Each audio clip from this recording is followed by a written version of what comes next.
What is your carbon footprint? Ever pondered over this question? Well, let's break it down. A carbon footprint is essentially a tally of the total amount of greenhouse gases, with a primary focus on carbon dioxide, that are released into the atmosphere due to human activities. But it's not just about direct emissions.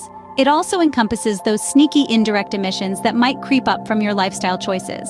Now, to put it into perspective, this carbon footprint is typically measured in equivalent tons of carbon dioxide emissions produced over a specific period, usually a year. It's a pretty crucial tool, you see. It helps us understand the environmental impact of our actions, products we use, organizations we are part of, even entire countries. It's a way to see how we're contributing to the big picture, global climate change. Now that we know what a carbon footprint is, let's delve into what contributes to it. So, what makes up a carbon footprint? Let's take a look.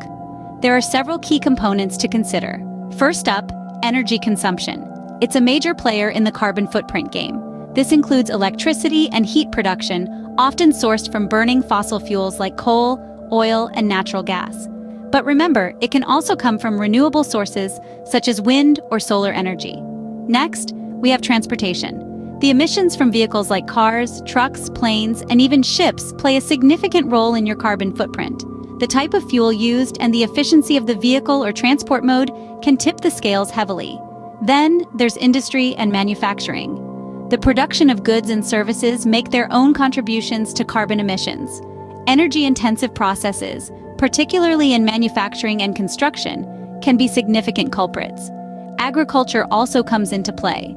It's a source of methane emissions, a potent greenhouse gas. These emissions can come from activities like enteric fermentation in livestock and rice cultivation. Don't forget about deforestation and land use changes. Alterations in land use, especially deforestation, can release carbon stored in trees and soil into the atmosphere, adding to the carbon footprint. Lastly, there's waste management. Carbon emissions are generated during the disposal of waste in landfills and incineration facilities.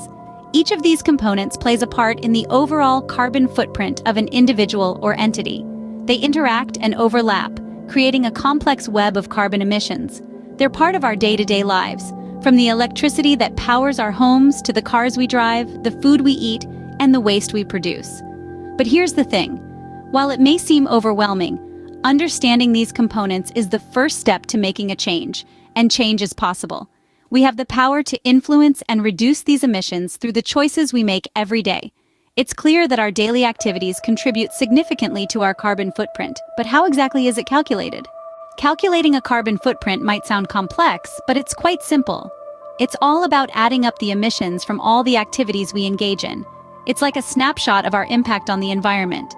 It includes everything from the energy we consume at home and work, the fuel we use to travel, to the products we buy, and even the food we eat. For instance, if we drive a gasoline-powered car, we include the carbon dioxide produced by burning that gasoline.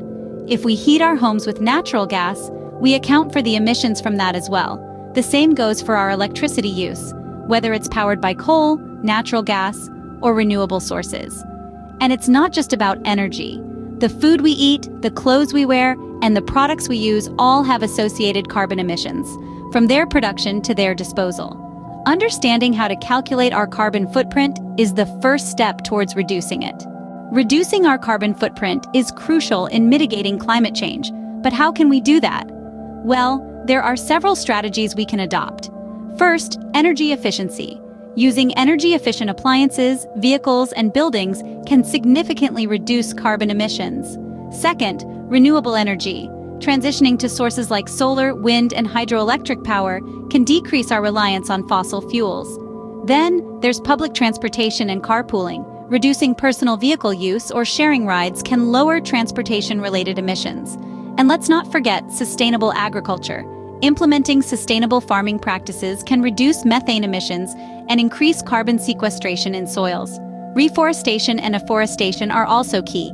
Planting trees and conserving forests can help sequester carbon.